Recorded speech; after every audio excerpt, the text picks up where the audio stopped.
Then we are going to see SIC-XC machine architecture. In this case, we are going to have 1 megabyte of memory for SIC-XC machine architecture. Then we have 3 additional, along with in SIC machine we have 5 different kinds of registers. Along with that we have 3 additional registers in this SIC-XC machine architecture, and these are B stands for base register, and the number which is denoting this base register is 3. Then next register is S, which is a general working register, and the number which denotes the this register S is 4, and T is a general working register. The number which is representing this general working register T is 5. So SIC-XC machine architecture has 8 different kinds of registers, that is 8 different kinds of register, and also it is having one more additional register which is of 48-bit length, and this register is F register, which holds the information of 48 bits, and it is denoted by number 6. So totally we have 9 different kinds of registers for SIC-XC machine architecture.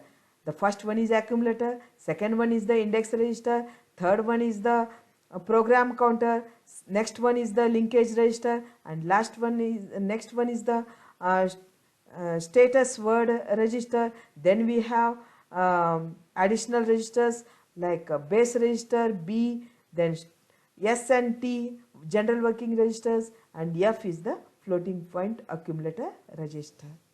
So it has one register which is A, which is for integer computations, and F is the another accumulator which wherein the floating point operations are performed.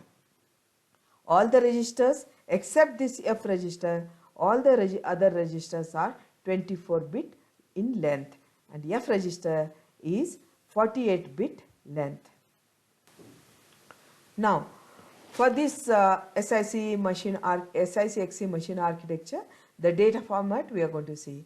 So what are the different kinds of data we are going to have? So we have, as usual, the integer data type, which is 24-bit binary number, and we have this negative number also, which can be represented as 2's complement of that number. Then we have floating point number or floating point data type, which is a 48-bit floating point data type. And when you have this floating point 48-bit floating point data type, then it is denoted by this diagram. So totally it is having 48 bits. The first bit represents the sign. Second, that is second part, which represents which occupies 11 bits and which represents exponent, and next 36 bits represent the fraction part.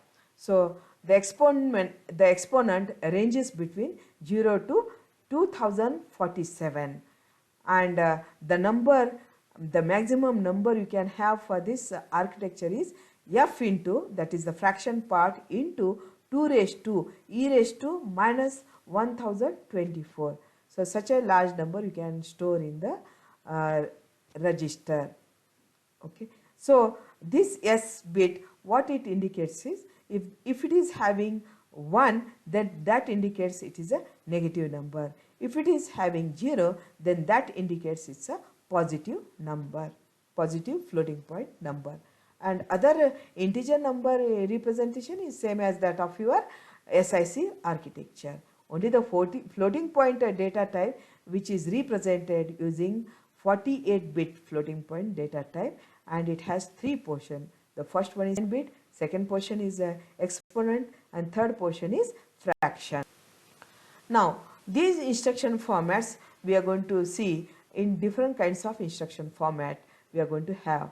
One is format 1 type instruction, second one is format 2 type instruction, then third one is format 3 type, and fourth one is format 4 type. So we are going to see what is format 1 type instruction.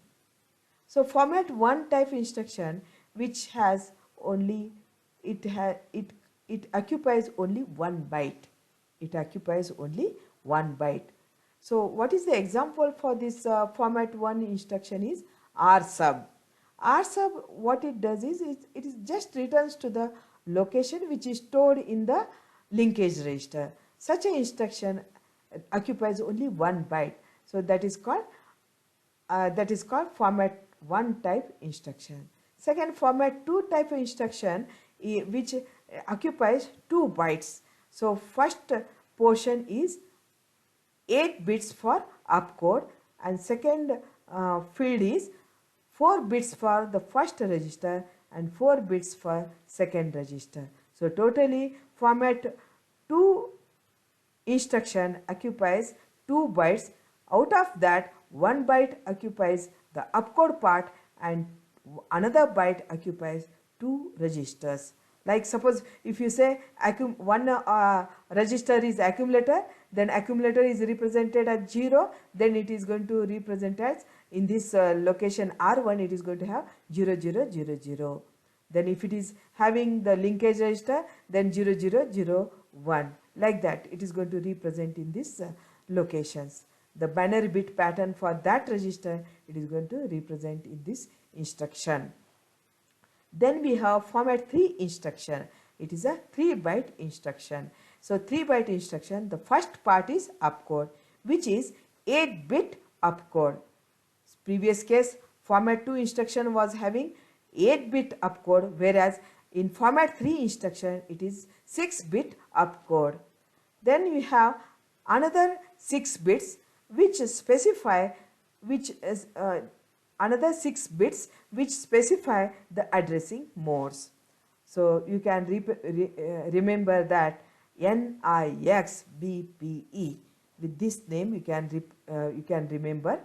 So each bit represent different kind of addressing mode.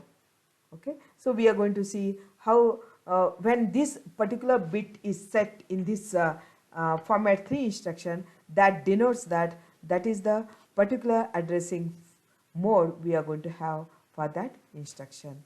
And the last portion is 12-bit displacement, or also you can say this displacement, or you can say address of the operand which is present in this instruction.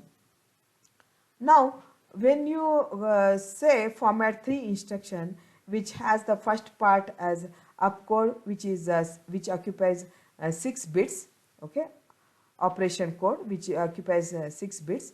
The next one is having flag bits, 6 bits for flag as which acts as flag bits. Flag means in the sense whether that field is set 1 or 0. So these flag bits, 6 flag bits which indicate different addressing modes of SIC-XC machine architecture. Now let us consider for this different addressing modes for this SIC-XC machine architecture. So first one we are going to see relative addressing. So in relative addressing format, it is a format 3 instruction wherein this E bit, that is the last flag, that is NIXBP we have, no, this E bit is equal to 0. In that field it is going to have 0, then it is relative addressing. And if E bit is set equal to 1, next we have the next format 4 instruction wherein we have the address field as 20 bits address field. In this case this E bit is set equal to 1. So in the previous case it is E bit is set equal to 0 in a format 3 instruction, whereas in format 4 instruction E bit is set equal to 1 and the address field here in this format 4 instruction it is 20 bit address field, whereas format 3 instruction the address field is 12 bit address field. So that is the difference we have to make it out over here, that is format 3 E bit is set equal to 0 and format 4 this E bit is set equal to 1, and the address field of the format 3 instruction is 12-bit address field, and in format 4 we have 20-bit address field. 20 bits means how many nibbles you can have? That is 4 5s means 5 nibbles, 5 half words we can have the address. And similarly 12-bit address field means what? How many nibbles or how many half words? 4 3s are 12. So 3 half words we are going to have for the address field for format 3 and 5 half words for the address field for format 4 instruction. Then we are going to see the addressing modes, that is NIX BPE. Okay. So simple addressing mode. In simple addressing mode, if n bit equals to 0 and I bit equals to 0, or if n bit is equal to 1 and I bit is equal to 1, then it is simple addressing, or it is also called direct addressing. So direct addressing, wherein the NI bits, these two bits, either both the bits are set equal to 0 or both the bits n and I bits are set equal to 1. That is called simple addressing in SIC XC machine architecture. Then we have immediate addressing mode. In immediate addressing mode, this I bit is set equal to 1. Okay, that means the operand is present in the instruction itself. The operand is present in the instruction itself, and n bit is equal to 0. So immediate addressing mode, wherein I bit is set equal to 1 and the target address is what? The value is present in the, or the operand is present in the instruction itself. In immediate addressing, the address part is not having the address of the operand, but it is having the operand itself in the immediate addressing instruction. Next one is indirect addressing mode. In indirect addressing mode, this n bit is equal to 1 and I bit is equal to 0. Then the target address of the operand is computed as the contents of the operand. That means the address whatever is specified, in that location we are going to have another address. In that address we are going to have the operand. So we are going to we have to have 2 passes to fetch the operand in indirect addressing mode. So in indirect addressing mode, the n bit is equal to 1 and I bit is equal to 0 in the instruction flags in the instruction format. Okay. Then we have base relative. So base relative, b equals to 1 and p equals to 0. So this base relative instruction, this b bit in the NIX BPE, that 6-bit flag bits we have, no, in that b bit is equal to 1 and p is equal to 0. That means it is not a program counter which is used to calculate the address of the operand, but the base register is used while calculating the address of the operand. So the target address is computed as the contents of the base register plus the displacement whatever is specified in that instruction. So the target address is equal to contents of base register plus displacement, and this displacement, the value of this displacement ranging between 0 to 4095. Then we have another type of instruction addressing mode, that is PC relative. PC stands for program counter relative addressing. In this case, b is equal to 0 and p is equals to 1. So this 1 indicates that the program counter is used to compute the address of the operand. So how you are going to calculate the target address? That is target address equals to contents of the PC plus displacement, and this displacement value is ranging between minus 2048 to plus 2047. This is the range given for this displacement. So PC relative instruction, the flag bit P will be equal to 1, and whereas base relative instruction we are going to have B bit equals to 1 and P bit equals to 0 in the flags of the instruction. Then we in this diagram, in this table, we are going to have this illustration of this base relative and program counter relative. B equals to 1, P equals to 0 for base relative, and the target address is computed as contents of base register plus displacement, and then program counter relative addressing, wherein B equals to 0 and P equals to 1, and the target address equals to contents of the program counter plus the displacement. So this is what we are going to have for base relative addressing and program counter addressing.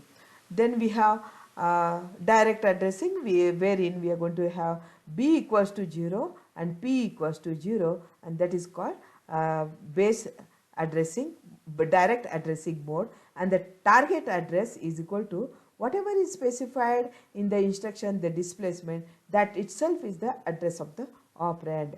Then we have index addressing mode, wherein this X bit in NIX BPE, that X bit is set equal to 1, and the target address is computed as target address equals to target address plus the contents of the index register. Always in this index register, each time the index will be pointing to different location. So the new address is computed with a previous address plus the contents of the index register. Then we have index plus base relative. We have already seen what is base relative, wherein the B bit is equal to 1 and P bit equals to 0. Now we can also have index plus base relative, where in this case X equals to 1, B equals to 1 and P equals to 0. So the target address is computed as take the contents of the base register plus the displacement plus the contents of the index register. Then we have index plus PC relative, wherein X bit equals to 1, B equals to 0 and P equals to 1. The target address is computed as TA is equal to contents of the program counter plus displacement plus the contents of the index register. Then we have index plus direct addressing, wherein the X bit equals to 1 and B equals to 0 and P equals to 0. That is called indexed direct addressing. And when you have the format 4 instruction, at that time this E bit is set equal to 1. So with respect to these different kinds of instructions, registers, and addressing modes and data formats, we are going to see with one example how the information is stored in the memory, and how the information is how the addresses of the operand are calculated. Let us take different versions of load instructions. In the appendix, we are going to have different kinds of load instructions. What are the different kinds of load instructions in the appendix? I will just quickly go through that load instructions in the so we have 4 different kinds of instruction formats, and the instruction set, we have different kinds of load and store registers. So we have additionally one more load and store register instruction, that is LDB and STB. In SIC machine we do not have this base register, so additional instructions we have LDB and STB. Then we have floating point arithmetic operations, so which the operands are of the floating point data type, and for this we have 4 basic operations: add f, subtract f, multiply f, and divide f, so which does floating point operations. Then we have register to register arithmetic operations such as add r, subtract r, multiply r, and division r. Then we have supervisor call instruction, that is SVC. So next we have IO instructions, again the same type of instruction, that is test device, test device, then read data and write data. So one byte at a time you are going to read the data, and one byte at a time we are going to write the data. We have three IO three 1 byte three instructions which for reading the information and writing the information and testing the device. So another input output instruction is start IO, then test IO and halt IO. So these are used for IO channels to which are used for operation of the IO channels. Now